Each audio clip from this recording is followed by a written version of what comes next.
Signs of the approaching end of the age. Chapter 5. Now, concerning the signs, behold, the days are coming, when those who dwell on earth shall be seized with great terror, and the way of truth shall be hidden, and the land shall be barren of faith, and unrighteousness shall be increased beyond what you yourself see, and beyond what you heard of formerly. And the land which you now see ruling shall be waste and untrodden, and men shall see it desolate. But if the Most High grants that you live, you shall see it thrown into confusion after the third period. And the sun shall suddenly shine forth at night, and the moon during the day. Blood shall drip from wood, and the stone shall utter its voice. The peoples shall be troubled, and the stars shall fall. And one shall reign whom those who dwell on earth do not expect. And the birds shall fly away together, and the sea of Sodom shall cast up fish. And one whom the many do not know shall make his voice heard by night, and all shall hear his voice. There shall be chaos also in many places, and fire shall often break out, and the wild beasts shall roam beyond their hunts, and minstrels women shall bring forth monsters, and salt waters shall be found in the sweet, and all friends shall conquer one another. Then shall reason hide itself, and wisdom shall withdraw into its chamber. And it shall be sought by many, but shall not be found. And unrighteousness and unrestraint shall increase on earth. And one country shall ask its neighbor, has righteousness or anyone who does right passed through you? And it will answer, no. And at that time men shall hope but not obtain. They shall labor, but their ways shall not prosper. These are the signs which I am permitted to tell you. And if you pray again, and weep as you do now, and fast for 7 days, you shall hear yet greater things than these. Conclusion of the vision. Then I awoke, and my body shuddered violently, and my soul was so troubled that it fainted. But the angel who had come and talked with me held me and strengthened me and set me on my feet. Now on the second night, Phaltiel, a chief of the people, came to me and said, Where have you been, and why is your face sad? Or do you not know that Israel has been entrusted to you in the land of their exile? Rise, therefore, and eat some bread, so that you may not forsake us, like a shepherd who leaves his flock in the power of savage wolves. Then I said to him, Depart from me, and do not come near me for 7 days, and then you may come to me. He heard what I said and left me. So I fasted 7 days, mourning and weeping, as Uriel the angel had commanded me. The second vision.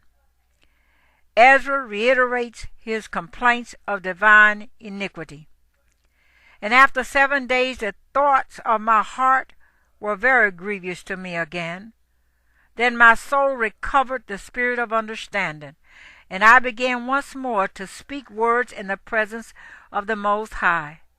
And I said, O sovereign Yahuwah, from every forest of the earth, and for all of its trees, you have chosen one vine.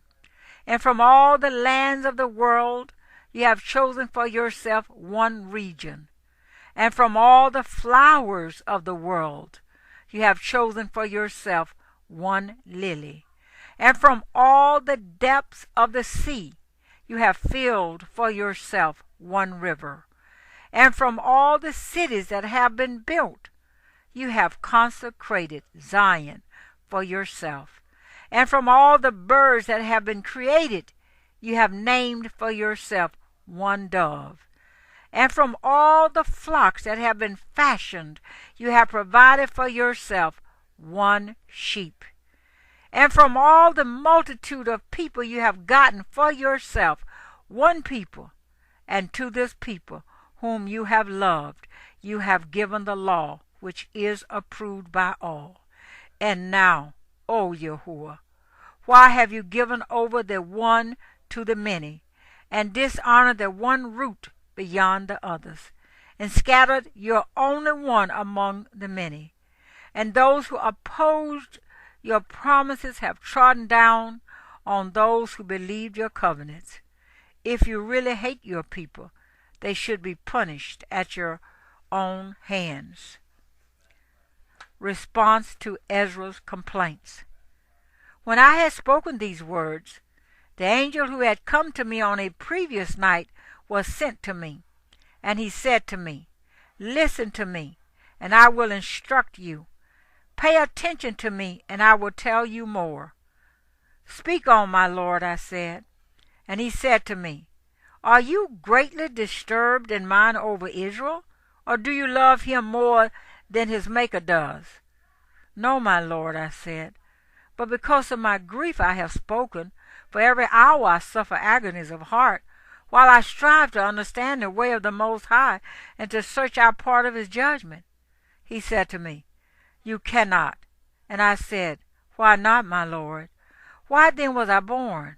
Or why did not my mother's womb become my grave, that I might not see the travail of Jacob and the exhaustion of the people of Israel?"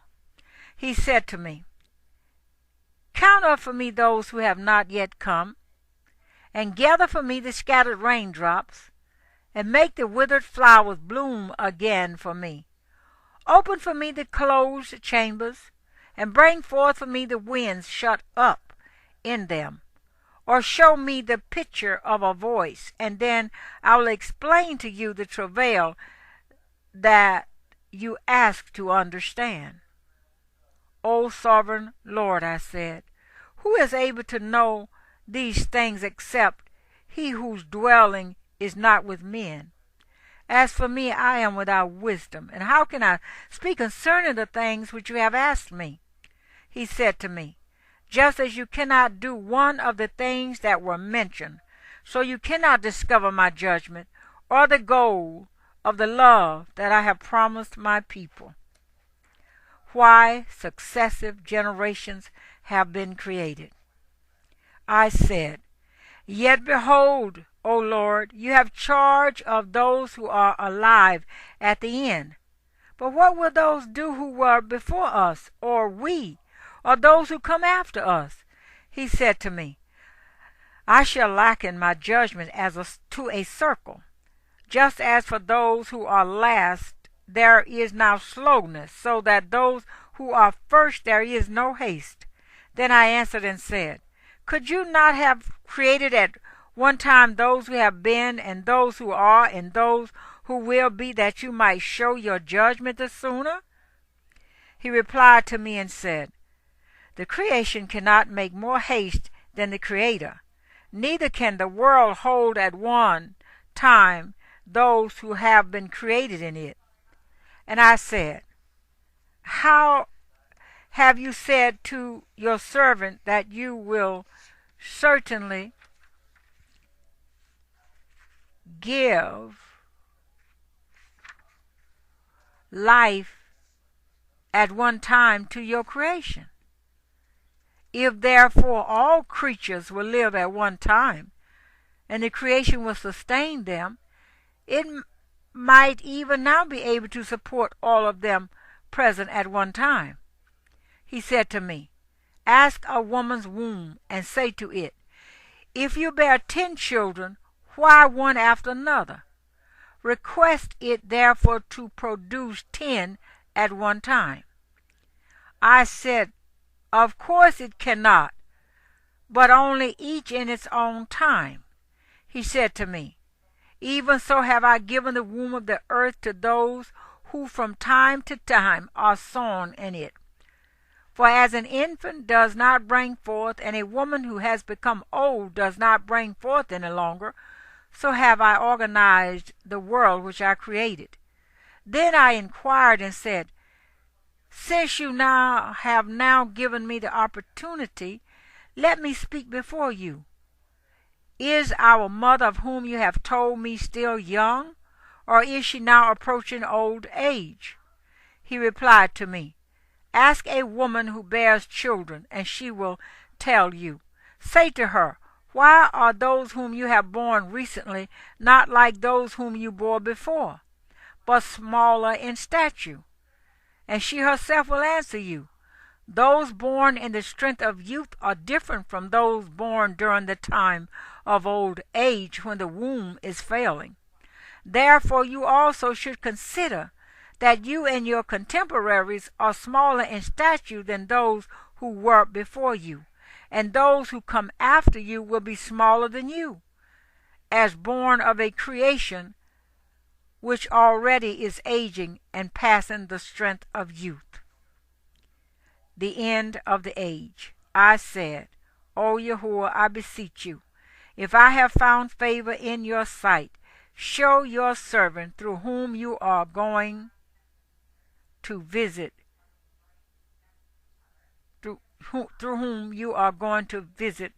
your creation.